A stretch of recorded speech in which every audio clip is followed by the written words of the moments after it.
couple of crab places here in San Jose. You get a bag with like hot sauce and stuff and a shit ton of garlic and mixed in with the crab. You go out of there like later, a couple hours later, your pores, you can smell the garlic in your pores. You like wipe them and you smell your hands. It's like, so me and my wife will be in like in bed and we're just like, we're like reeking. Our pores are reeking with garlic.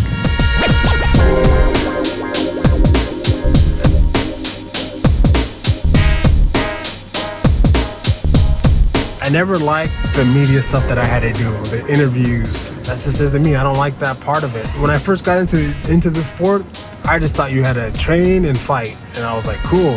It's part of the sport, so, I do it and everything else, but it's just not me. I was born in Salinas, which is pretty close to where I live now. By the age of like 2 or 3, we moved out to Yuma, Arizona, and we decided just to stay there.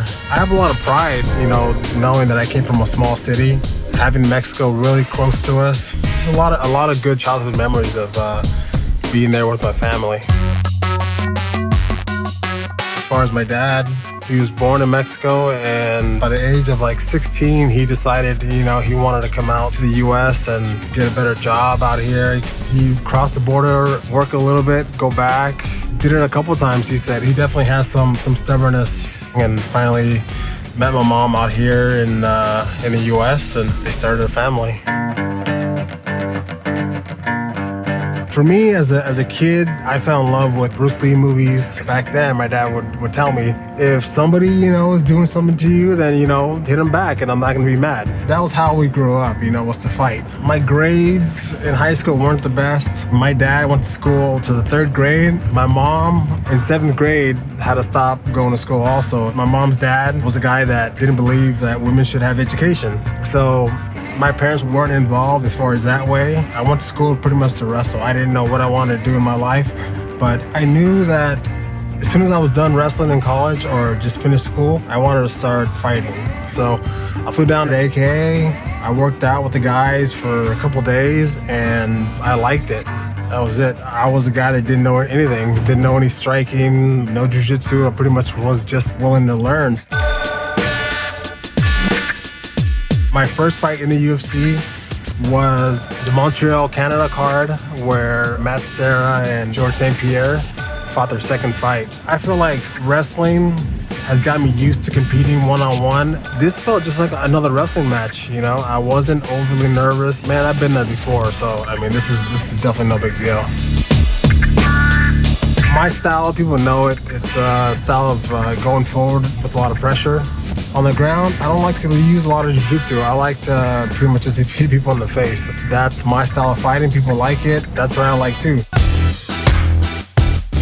As far as being the first Mexican to hold a belt, in the heavyweight championship, to me being a kid, I didn't have those dreams of being a professional athlete because I never saw a guy that was a big Mexican that was playing professional sports. Brown pride is just Mexican pride.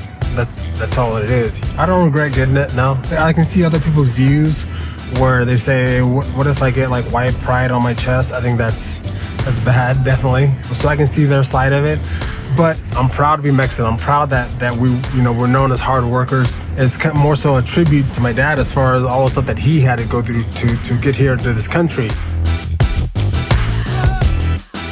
Fighting Junior Dos Santos and losing, it sucks. To have your first loss in the UFC, I just had to take the good from it, I knew what I did wrong. I hesitated way too long, with a guy that has so much power in his hands that, one hit would definitely, knock you out. We ended up having a rematch. I went in there, a lot of punches mixed in with a lot of takedowns. That's what the whole fight was. Man, it was a war. Going around the 3rd round, I feel like I was in a faint. Something that I haven't felt before in wrestling or in any other fight, but I just told myself in my head that you're not gonna stop, you're gonna keep going.